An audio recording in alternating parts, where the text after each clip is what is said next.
pessoal, tudo bem? Bem-vindos novamente ao canal.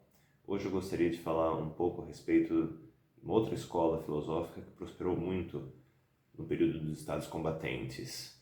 Na China, de 470 a.C., em torno de 220 a.C., 250 anos de guerra entre os estados que futuramente comporiam o que hoje a gente entende como China. O moísmo foi uma escola rival do confucionismo e tem na figura do mestre Mo, Mo Tzu, de nome Mo Ti, a sua principal figura. O fato, no entanto, é que muito pouco se sabe sobre Mo Tzu. Sabe-se que ele viveu em torno de 470 a mais ou menos 390 a.C., vivendo ali um pouco depois de Confúcio, mas antes de Mêncio ou mesmo de Xunzi. O Mo Tzu tem uma origem indefinida, por conta das características físicas que alguns relatos dão dele. Se entende que ele pudesse ser alguém pertencente a um estrato social mais baixo. O confucionismo, como a gente sabe, a escola dos eruditos, geralmente é associado com pessoas numa hierarquia social que ocupam uma posição social um pouco maior. Mas o Mo Tzu, por relatos de ele ter uma cor da pele mais escurecida, digamos assim, por conta do trabalho no sol, possivelmente, ou mesmo por ser uma pessoa que teria a pele tatuada, sugerindo que ele teria sido preso em algum momento da sua vida, isso coloca ele numa hierarquia social mais baixa. Mas mesmo isso não se sabe ao certo, porque da mesma forma como nós temos essas supostas pistas, há também, claramente se percebe, melhor dizendo, que ele era versado nas principais obras filosóficas do momento, o que não era comum, um trabalhador, um artesão, por exemplo, como também é algo que se associa a ele. O moísmo é uma escola que prega austeridade, ao contrário do confucionismo, que está muito ligado aos ritos, à música, a essa educação estética do homem. O moísmo ele vai na direção contrária e prega austeridade nos gastos e praticamente escanteia a discussão sobre os ritos, que é tão importante para o confucionismo. O moísmo enxerga tudo isso, na verdade, como um problema, porque é basicamente gasto de recursos em coisas inúteis. Eles são utilitaristas e eles têm essa ideia de que o confucionismo faz com que os recursos do Estado sejam gastos em coisas que não têm serventia. O Chris Fraser, um sinólogo, que tem um verbete na Enciclopédia Filosófica de Stanford, verbete esse que quem teve a oportunidade de traduzir fui eu, dentro de um projeto de tradução de vários dos verbetes dessa enciclopédia, que vocês podem, inclusive, checar no site da Universidade Federal de Pelotas, o site do NEPFIL. Lá você tem várias publicações de filosofia muito interessantes, inclusive sobre filosofia chinesa. O Chris Fraser ele fala que o moísmo foi uma ética de refugiados. Ele foi essencial no seu momento, mas ele perde um pouco da sua relevância e talvez isso explique o sumiço dessa escola quando a China é unificada. Porque basicamente a ideia dos moístas era que o ser humano ele precisa de comida, bebida, vestimenta e um teto para morar. O que era uma necessidade urgente de um período de guerra civil, mas que deixa de ser tão urgente quando a China é unificada e a guerra termina. Porque o ser humano ele não quer apenas sobreviver, ele quer viver também. E para isso, para essa, digamos, ansiedade básica do ser humano, que vai além de garantir a sobrevivência física, e para isso os moístas não tinham resposta, também não conseguiram se adaptar. Então, basicamente, depois com a unificação da China, a dinastia Qing em diante, eles perdem o momento, não conseguem mais se adaptar e somem, praticamente. E aí outras escolas filosóficas, o confucionismo continua lá e outras escolas, enfim, ocupam o debate e o moísmo cai na obscuridade e nunca mais tem, digamos, um período de relevância. Então, o mestre Mozi foi uma figura enigmática, ninguém sabe como se deu a sua vida, enfim, dizem que ele era do mesmo estado de Confúcio, Lu, estado de Lu, mas também muito pouco se sabe, todas as informações são incertas. Os principais conceitos do moísmo são essa questão da austeridade, né? A condenação dos ritos, da música e, por exemplo, de ritos funerários muito elaborados, que para eles são um desperdício de recursos, né? O moísmo tem uma ideia interessante que, entre muitas aspas, a gente pode estabelecer como uma analogia com o que nós vamos ver no cristianismo, aqui mais ligado ao Ocidente, uma ideia de que eles chamam de Tien Ai, né? Que foi traduzido, embora eu não goste dessa tradução, né, como amor universal. Né? O moísmo ele se contrapõe ao confucionismo, né, na ideia de é preciso ter amor a todas as pessoas, sem fazer distinções, por exemplo, distinções de família, que são muito caras ao confucionismo. Então, eu não entendo como amor, eu entendo que a questão aqui é um zelo, né? É basicamente essa ideia de não fazer diferenças e, digamos, amar a todos, né? Zelar por todos sem fazer distinções, porque isso seria o padrão estabelecido pelo céu, né? Digamos, essa entidade que é a entidade principal, né? da filosofia chinesa, né? Talvez, digamos, de uma espiritualidade chinesa, né?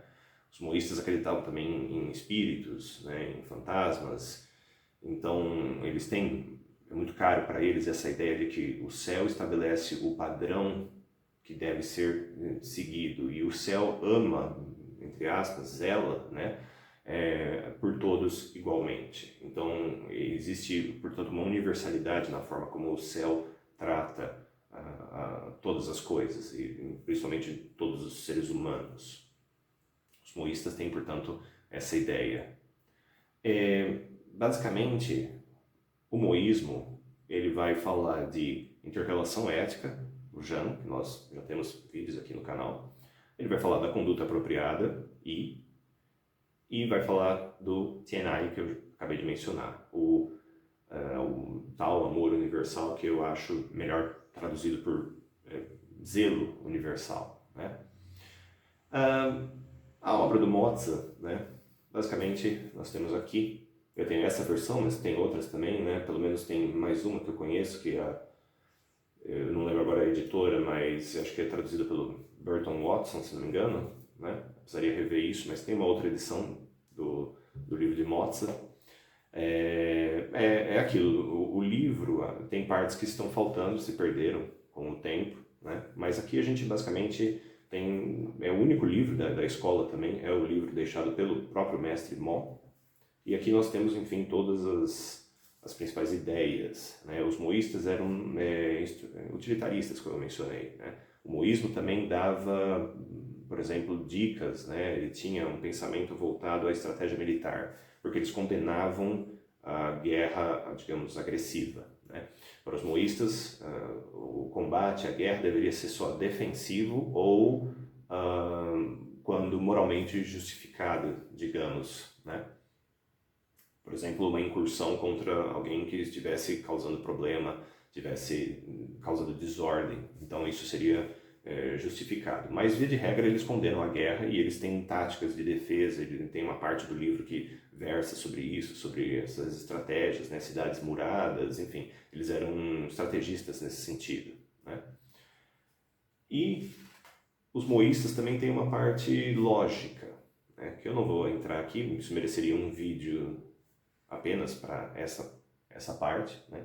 Mas a questão lógica vai requerer mais estudo da minha parte, porque eu sempre me foquei nos meus estudos mais sobre o pensamento filosófico mesmo dos moístas, né? E o seu confronto ali com a visão confuciana estabelecida. E depois foi aqui, digamos, venceu a batalha, né? Aqui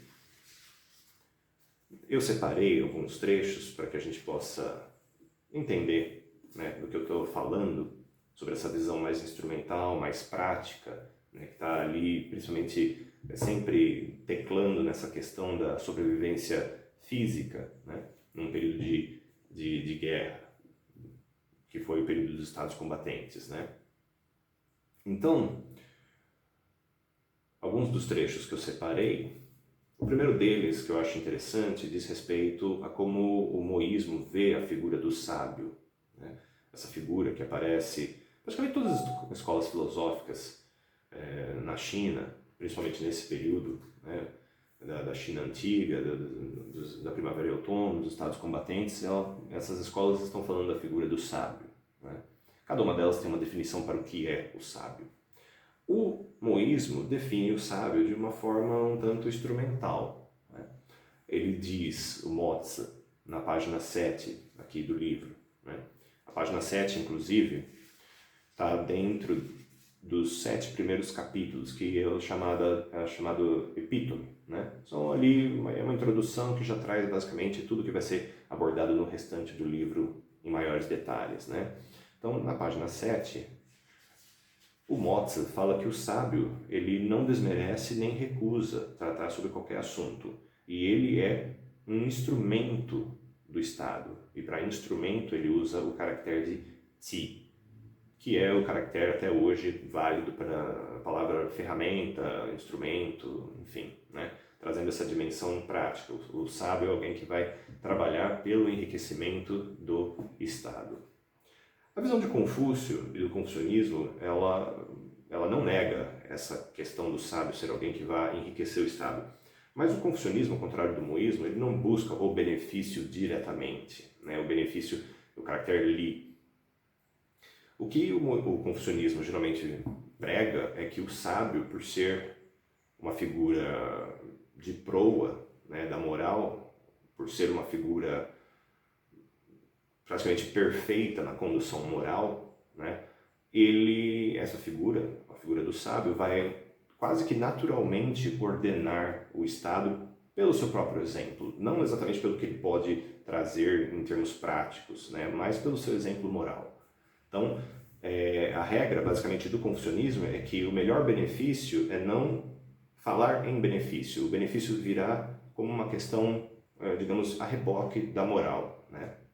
Então, o confucionismo, ele refuta a questão do instrumento, de você associar o sábio com um instrumento, né? O próprio Confúcio fala que a pessoa exemplar, que é um passo antes, digamos, da sabedoria, né?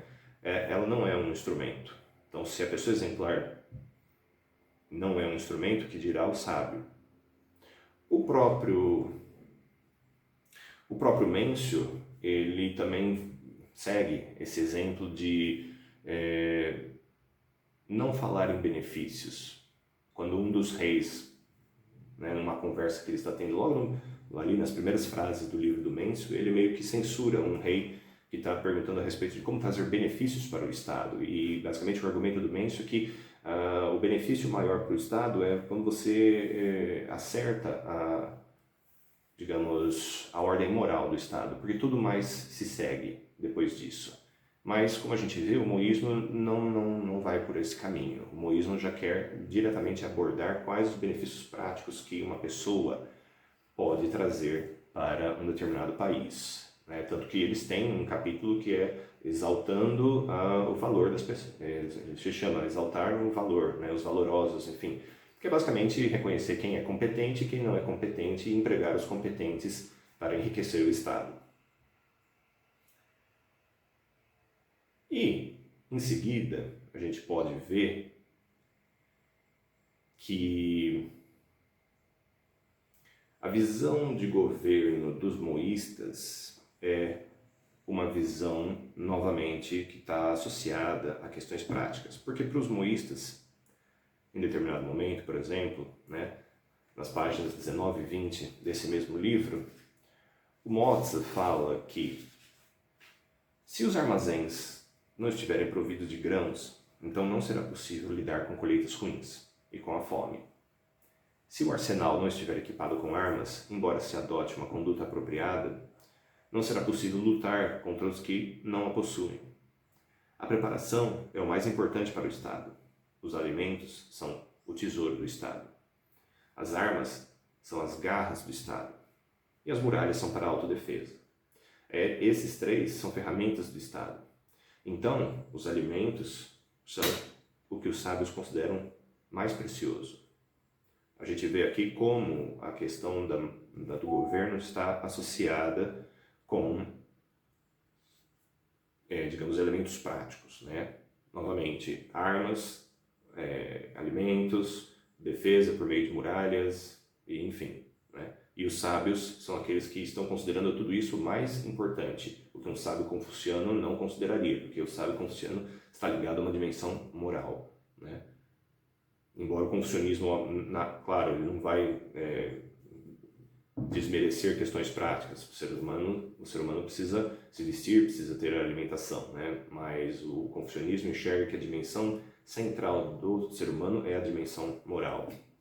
E, em contraposição a essa ideia do moísmo, trazendo aqui a visão confuciana, né?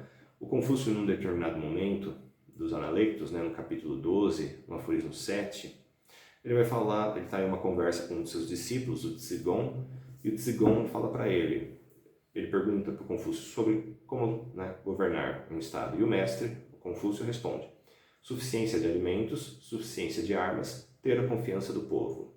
E o Tsigong então diz: mas se você não puder manter um deles, qual você abandonaria primeiro?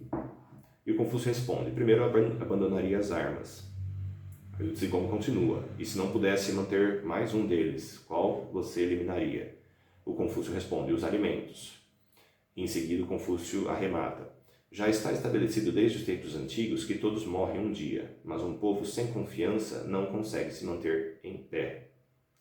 Ou seja, no fundo, por mais que alimento e arma, os alimentos e as armas sejam algo importante para a sobrevivência do povo, para a manutenção do Estado, mas o que ele está colocando como principal aqui é a relação de confiança entre o governante e os governados. E essa relação de confiança, no confucionismo, se constrói dentro da dimensão moral, dentro do exercício dos ritos, né? do governante se mostrar como um exemplo moral para o seu povo. Então, há uma diferença clara entre o que o confucionismo está valorizando e o que o moísmo está valorizando. A gente pode ver que os ritos são praticamente ausentes da temática moísta, né? As questões práticas, como eu já disse, elas eclipsam qualquer debate sobre a importância dos ritos. Pelo contrário, os ritos são sempre meio que trazidos de uma forma negativa na argumentação, né? Mas, para o confucionismo, eles têm uma importância central, porque o próprio Confúcio, no capítulo 12, no primeiro aforismo, ele meio que fala para o seu discípulo, né, o Yan Hui, um dos principais, ou principal discípulo do Confúcio, que para você praticar Zhang, a inter-relação ética, o principal é agir conforme os ritos. Então, se não, como ele mesmo diz, o Confúcio, se não for de acordo com os ritos, não veja, não ouça, não fale, não haja. Ou seja, os ritos são centrais aqui, algo que para o moísmo é condenado, porque, novamente, os moístas estão ali numa dinâmica de austeridade, numa dinâmica de garantir a sobrevivência da população, de garantir a sobrevivência do Estado. Mas também a gente já percebe como isso tem vida curta, porque o ser humano não vive apenas nessa dinâmica, né? E assim como aconteceu com a China, né, uma hora a guerra termina, e aí as pessoas não querem apenas o básico, elas querem algo mais. Exatamente por isso que o moísmo não sobreviveu à unificação imperial. Por muito tempo, aliás, essa foi uma escola que ficou esquecida. Os próprios relatos, né? Hoje a gente tem o livro, mas por muito tempo as partes que compõem esse livro, elas foram associadas ao taoísmo, se não me engano. Elas foram parar dentro de uma coletânea de obras filosóficas diversas e ficaram esquecidas por séculos até que foram resgatadas, e hoje a gente tem uma definição melhor, né? Uma ideia melhor do que tratava essa escola. Ainda que, como eu disse, o seu líder maior tenha sido uma figura enigmática. Até hoje a gente não sabe ao certo quem foi o tal do Mozi. Mas é isso, pessoal. Basicamente, as principais ideias sobre o moísmo estão aqui, né? Ainda existem outras coisas que podem se falar desse livro, né? Mas o essencial está aqui. E, enfim, se curtiram essa reflexão, deixem um like, comentem, compartilhem e se inscrevam para mais. Tendo mais curiosidade sobre esse tema, eu posso fazer novos vídeos. E a gente se vê por aqui. Até a próxima!